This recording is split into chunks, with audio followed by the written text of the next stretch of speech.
Hey, welcome. All my right thinkers, thanks for tuning in and check out your boy, P-Funk. Thinking right out here in my lab where I do what I do for you. Oh, I'm in the book. We're about to do part 2 to the concept of mastering the essential elements of spiritual disciplines. We're about to wrap that up and I'm taking you to the next lesson, but let's go. Rightisms, 25 rules to live by.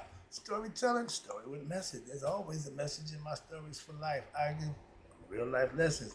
You tune in to receiving them. I appreciate you. We got a good thing going. Let's do what we do. Right thinking mission is to enlighten, inspire, educate, and motivate you, the individual, to a higher spiritual level of enlightenment.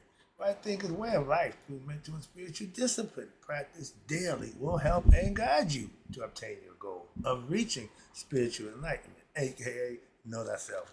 My mission that all right thinkers know thyself. If you're a right thinker, your goal is to know thyself. See where we're going with this? Let's get there together. So I asked the question, do you know you? Well, when I'm through, yeah, that's what I do for you. It's rhetorical, but if you don't have the answer for yourself, tune in. I got you.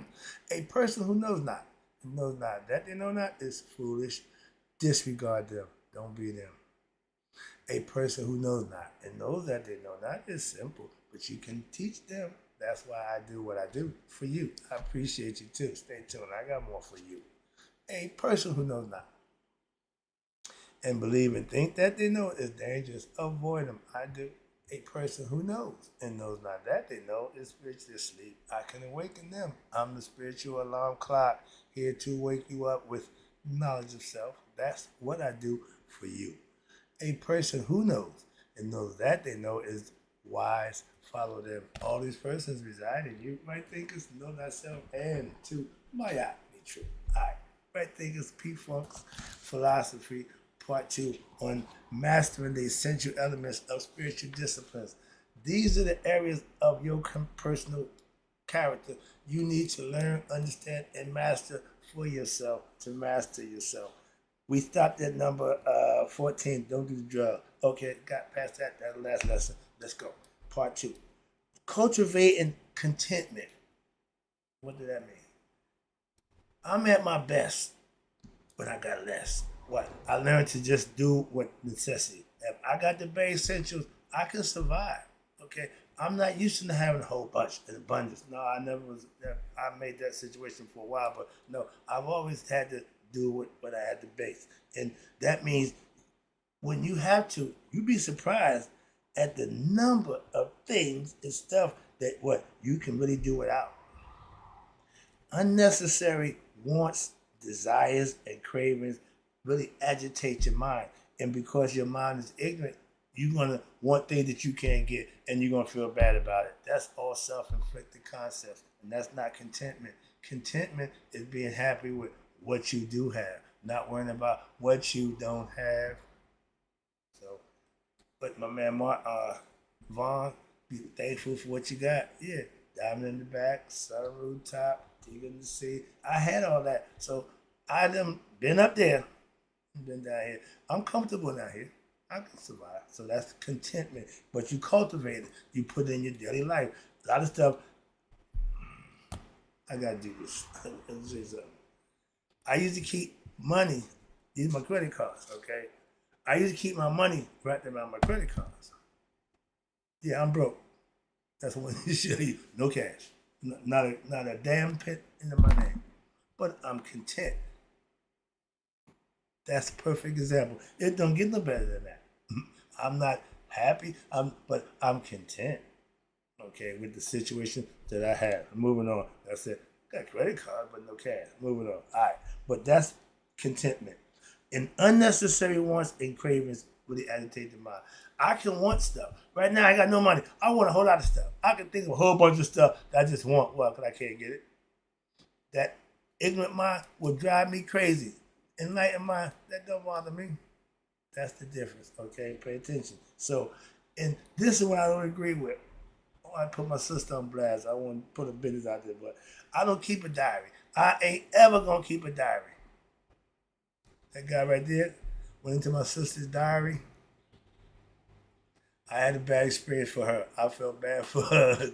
The stuff that I'm like, yo, Who the hell does that? You just you just put yourself out there. But violate the privacy, yeah, but come on, I don't keep a diary. I had bad experience. Well, not but through my sister. I never do that nonsense. Could you imagine me writing down stuff that I did? Are you crazy? I'm taking all that to the grave with me. Ain't nobody gonna know half of that nonsense. My mother still be slapping my face. But no, keep a diary. Ain't I don't subscribe to that one. Again, I'll let you know what I subscribe to, what I like, what I don't like. This is what I don't subscribe to. But I get the concept. Keep a diary. Why? To stick to a spiritual routine. I have one. I don't need a diary to do that. But the diary, for some people, will help you understand yourself better. If that's what you need to talk to yourself, write stuff down, knock yourself out. Okay? That ain't how I operate. I'm a mental man. I keep it all up here. So, but do not show it to those who are not initiated into the teachings or your parents. Girls, if y'all got diaries, you better put up. Well, no, he bust a lie. He didn't give a damn about that lie. He's a craftsman, so the lie didn't keep him out. Hide your diary, okay? Don't let nobody get to it. Why? It's personal. And why y'all would write that down, I still didn't figure it out for life of me, but that ain't my thing. Moving on. All right, let's see. I got too much time with the diary, but I had to get the story out because when I read that, so I got to talk about my sister with the diary. Wow, I'm not doing that. Thanks, sis. Love you. But 17, do not, and this is the one that's important. I learned this one the old-fashioned way. Do not speak too much on what your spiritual matters. If they're a Christian, if they're a Muslim, you might want to leave them alone. Too much debating, because that's what you're going to do. You're going to debate why they believe. You're not going to change their belief. Don't waste your time. Don't have it. Don't waste your time. Trust me with that one. Why? It causes mental agitation. You forcing what you believe on somebody else ain't gonna help them one bit. It ain't gonna help you one bit either. Just do what you do. As long as he recognizes it, I don't give a damn about somebody else, what they think and feel about right thinking philosophy. Okay? So you can feel the same way about your Christian, Islamic, or Judaism philosophy. I feel that way about mine. So you got the same right. I ain't got a problem with that. But also, not just agitation of mind, but those who are not really, truly ready won't understand the teachings. So they may consider you what? Insane. Yep. Yep. Crazy. He done lost his mind. Yep. You on that Egyptian shit. I heard that. Oh, I heard that. I heard that a lot of times. That was over 10 years ago. I heard that one. That was the last one. I'm like, I had to grit my teeth and bear that one. I had the Egyptian shit now. But speak only to those who understand you, or more important, want to listen to you. That's why I got my platform here. I don't get many views, don't care about that. But the people who come here, they come here for a reason. My job is to satisfy that reason. Come here, they get knowledge of self. That's what I got for you. That's what I give you. Moving on. If you're tuning in, that's what I'm giving you. Number 18 here. Again, this is another one of my favorites. And this is the best part about it. If at all, if possible, try to keep company and study under a spiritual preceptor, a guru, a sage, okay, a swami, a monk, etc. You see where I'm going with that? Somebody who is enlightened. That's all. I'm enlightened. I don't brag about it, but I can tell you how to get enlightened. That's what I do. That's what I do. I ain't got nothing but no other nonsense, but whatever. Don't care. All right? I used to get the algorithm to fit. I still do. I pick and choose what I want to talk about. So ain't no one set. No. I'm over here. I'm over there. I'm up there. I'm over there. They don't know where to put me. So yeah, I would laugh. But again, I don't want to be in no box. So yeah, I'm free. And algorithms don't like that. So, but again, if this is not possible, if you can't find somebody that you respect at that level to hang out with them and get involved with them, now what you need to do is develop the faculty of daily meditation, and you ask for intuitional assistance. Where? From yourself. Yep. from what? Your own body. That's you. That's the spirit. That's inside you. AKA, we call it what? Haru, your higher self. Yeah, get in touch with that by meditating. Okay, or from what we call gods and the spirits, which is the netters and Christians, y'all call them angels. Some people call them spirit beings, whatever. But it is their function to what? Help those who ask with what? Sincerity and earnest heart. They know if you full of crap or not. So if you ain't coming right, don't come at all. Well, some gonna do, but if you ain't coming right, don't waste your time. Why? You can sit back. Moving on. Reincarnated. All right. The way to start reincarnation is to get enlightened, to know yourself. And you do that by living right and learning life lessons that you need to know, and that'll happen for you. Let me wrap it up. Number 19. This is another one of my favorites. Do work that is keeping with your personality. When you do what you love doing, you won't work a day in your life. If you doing a job because it pays good money, you take a job because whatever. But if it ain't for the right reason, you're not gonna be happy with it. Trust me. So your goals, take work, do the work that is helping with your personality and goals and aspirations in life. I love driving. I was a driver, UPS package car driver. Okay, I drove for Virgo Transportation Service. Now I'm a chauffeur. I like driving. So that's the career that I chose. That's what I like to do. And again, don't work a day in my life. Love it. Okay, let me wrap this up for you right quick. Number 19. When pursuing a career or job, you should pursue something that you love to do. I remember when football players back in my day, they loved the game of football so much. The practice, the rigors, the try, man, the camaraderie, all that. They said they would play it for free. Today's athlete, hell to the no. They don't do half the work personally to get prepared for to play the game that people come and watch, spend their hard-earned money to watch. They just wanted the money. Why? Because they use the God-given talent. They good, talented, but they don't cultivate it. They don't work on it. They don't perfect it. That's why they don't be around long. They just flash and pass. You get 5 years out of them guys, they walking away, pockets full, and they ego. Well, I got mine. Oh yeah, you got yours. Yeah, again, selfish. All right, moving on. But back in the day, they love the sport. They love the game. They don't play the game for the love of the game no more. That's my point. But when you find something that you like to do, when you do that, you'll do it, and it won't be hard work. You do it well, and you what? You enjoy doing it. Your passion is in a detached manner. Why? Because what you're doing, you have good understanding, and you like it. By fulfilling your worldly desires, your worldly duties in a manner that is personally rewarding. You like your job, you like what they're told, everything go with that. So you're happy, you're content doing that. Those are people who perform their best when they're happy and content with what they're doing. Okay, all that pressure, there ain't pressure for people who do that kind of work. Okay, they know what they're doing, they know how to do it again. But you got other windows to expand your consciousness that will open only because you will live vibrantly. You're open for change. You're willing to do different things. Okay? But you're always searching for what? To be better for yourself. Always trying to expand one's lifestyle, one's mind, and always spiritually growing. That's the key right there. In statistics, it's been a proven fact. What? That the leading cause of death in modern world today is what? Job and life dissatisfaction, which leads to what? The hour of the week in which more people die of strokes and heart attacks than at any other time is Monday morning around 9.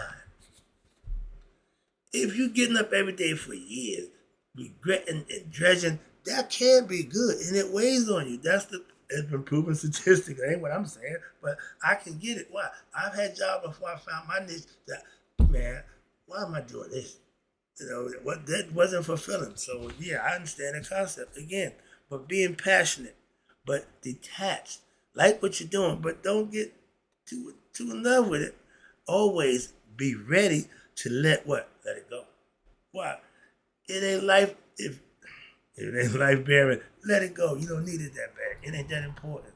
I thought I took care of that damn fly. Excuse me. But why? Be prepared to let things go. Why? To follow your what? Higher calling. Ding, ding, ding, ding. When he called, my mother, I never forget, my mother said, I'm so glad you answered. And when I told her God talked to me, she said, I'm glad you answered. So I let her know my circumstances. That was her response. I'm glad you answered. Okay, that means she get it. So in your calling, once, watch this, you all should be ready. You can let anything go, and you always follow and be ready for your higher calling. And since one's earthly activities, here, right here, are only a means to the end, not the end in themselves. Meaning, this is just a phase that we're gonna go through. Don't think it's all it is. Some people think they die, that's it, that's it. No, no, come on, you gotta get better than that. But those ignorant people, I always say, death comes to the ignorant, okay? But again, this life, don't get too in love with it. Why? We're about to read Egyptian proverb, and the teaching, it says, from the stealer of Abu. Be chief of the mysteries, meaning handle your business at the festivals, meaning practice your yoga philosophies, mastering them. Know your mouth. Think before you talk. Come what? In peace. I always tell you, when you going into uncharted waters, what did Yoda tell Luke when he was going to see his true self, his dark side? Okay, the side that he don't want to deal with. What he do? Grab. He said, "You ain't gonna need that." In his mind, yes, so when he didn't come in peace, he came with intention. And you go looking for a fight. Bullets who look, they're gonna find it. Why? It's always waiting. There's always one waiting around the bend for you. Okay, if you want to fight, there's always somebody that will accommodate you. All right, but that's in life. It's the concept. And in your mind, that's the same fight that's going on. Watch this. So, in order for you to know your mouth, come in peace, Hotep, and enjoy life on earth as you have it. And on your terms, because guess what? You're responsible. And he did just that. Enjoy life on earth, but do not become too attached to it. Why? Because this life here on earth is transitory. I mean, it's a limit. It's going to expire. It's going to run out. The spirit is eternal. It will go on forever if it goes back to its maker. In the physical form, it got to go through reincarnation over and over again. Why? It can't go home until what? It become enlightened to who it really is. That's the ancient Egyptian proverb from the stealer. And what's this? More of that. I got to take this lesson. I'm going to close it out with this one. All right, this is perfect. Attachment, in the physical world can be described as any, any feeling which emotionally will tie one to or cause your desires for an object. That includes a person, a place, or thing. Anything in this physical world. Don't do it. Why? That's the erroneous premise, which manifests as what we call attachments. And the whole idea that happens comes from something that's outside of oneself. Happiness starts from within, not anything from without. Once you realize that, you won't rely on things of the physical or material world to bring you happiness. Pleasures, yeah. Satisfaction, yeah. Things, yeah, but not happiness. Understand that, please. But thus, we act in ways that we think that will bring or hold objects close to us. Your most prized possession don't mean jack. Your most meaningless possession don't mean jack. So what's the difference between the two? What you make it. You put the value on what it is that you claim is valuable. That's to you. What's valuable to you may not be valuable to me, and vice versa. And that's what it's all about. Understand that my value ain't your value. Your value ain't mine. But one thing we have in common, watch this. They think being close to objects, which we think will bring us what? Happiness. Things can't bring happiness. And by doing that, that's all egoistic. Your ego will have you what? Forgetting that we are God. The ego thinks it's human, okay? But we should know, or I'm trying to get you to find out you are God, and that what? God is everywhere, omnipresent, okay, and in all things. We know all that. We got that. But how we forget that? That's us. Okay, we are one with that same spirit. So therefore, in this physical world of constant gains and loss, okay, that's the roller coaster ride, the apophis. We cannot understand this, own or hold anything. And I'm glad they said that. I'm talking to my mother, and we every now and again we get philosophical. So I asked her opinion. She said, "Baby, I don't own nothing. But I don't owe nobody nothing either." She done stacked up her money for her funeral arrangement. She got all that taken care of. She don't want to be a burden. I said, "That's cool." She's debt free. I changed my whole perspective based on my mom's philosophy. I don't want to own. I don't give a damn about owning a house. I don't need. I don't own nothing. I don't want to own shit. How about that? Nothing. Why? Can't take it with me. What I own me. That's it. So I'm good with that. Things. He loves stuff. He left. Everybody got his stuff. Okay, because he had a bunch of it. Why? He likes stuff. On the contrary, you getting books. That's about it for me. Moving on. Okay.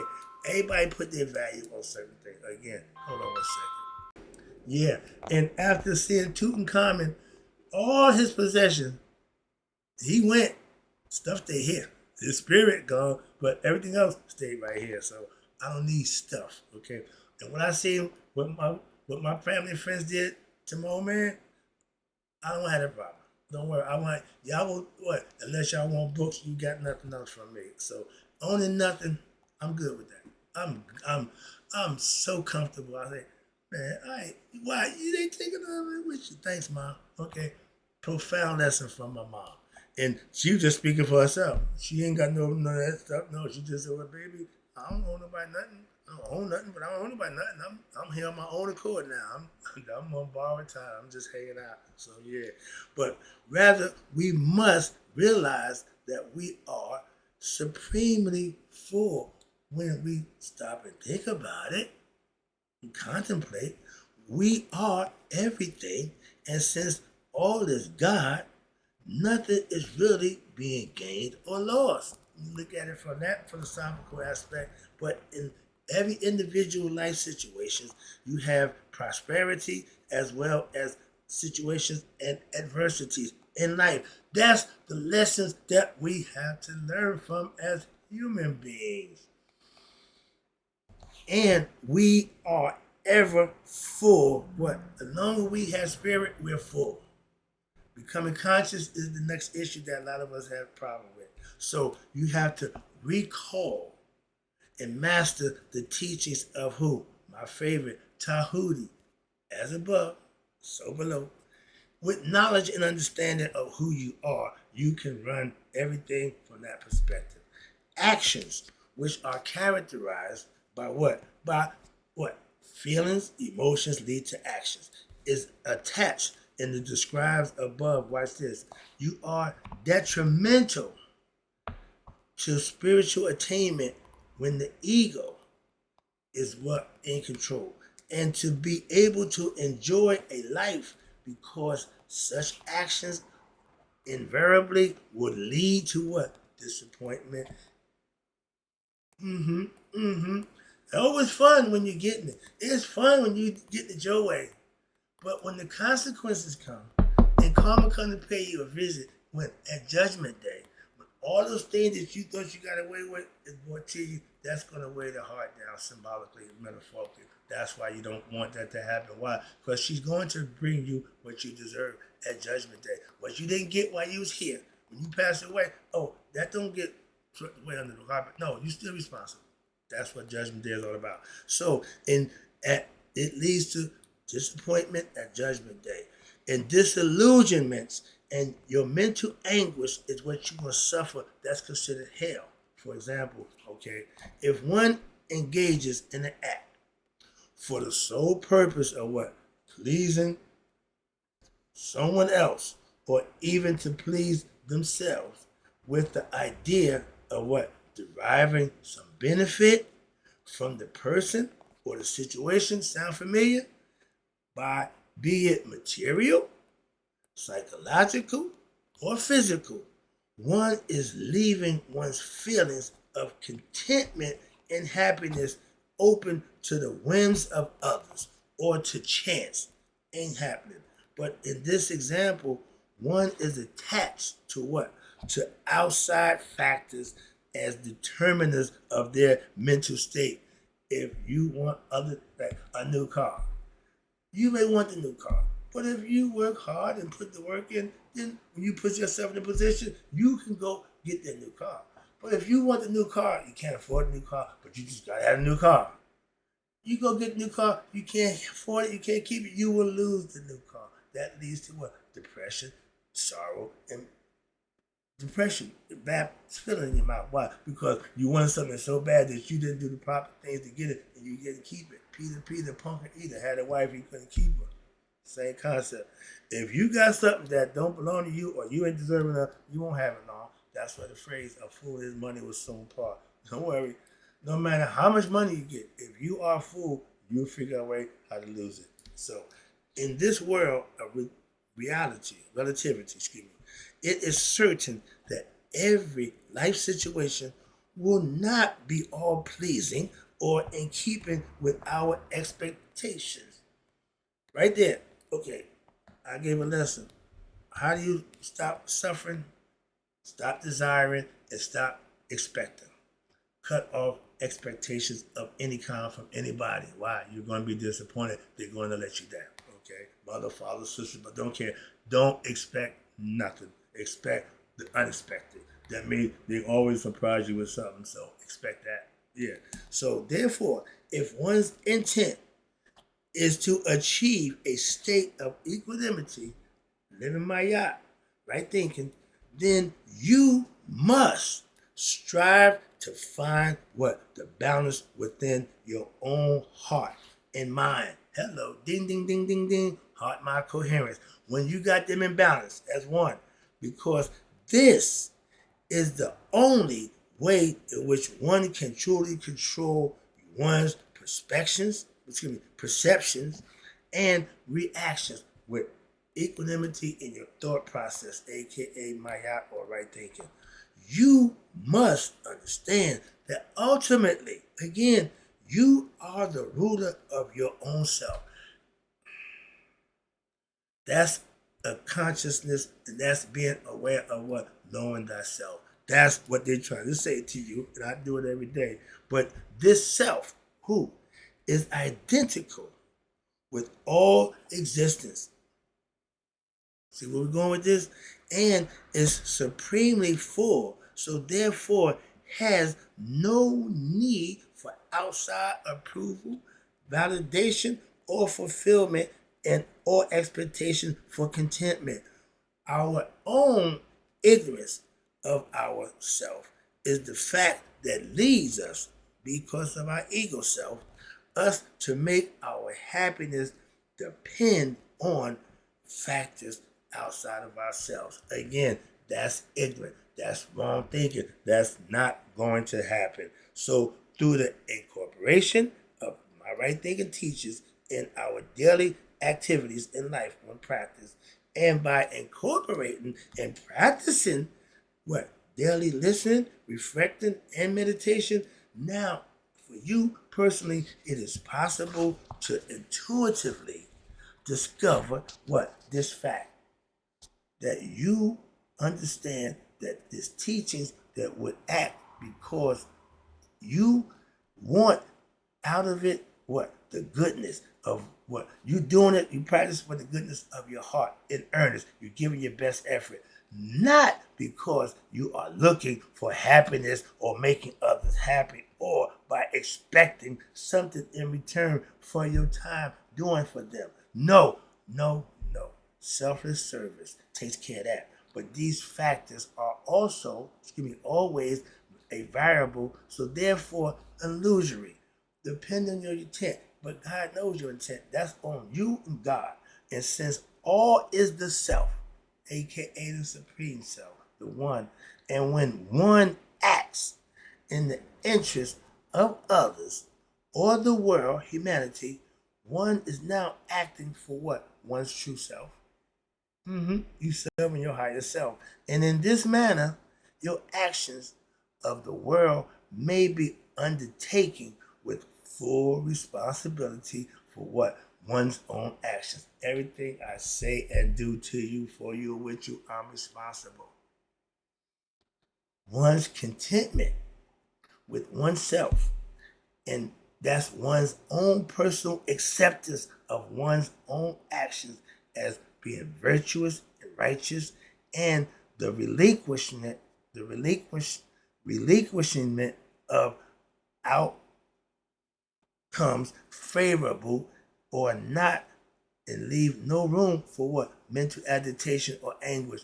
What I invest in, I'm doing it. I don't care how it works out. What happens, I'm just doing what I need to do. I'm doing the right thing. I don't care about the outcome. I don't need nothing in return. I'm just doing that. That's what I do for you.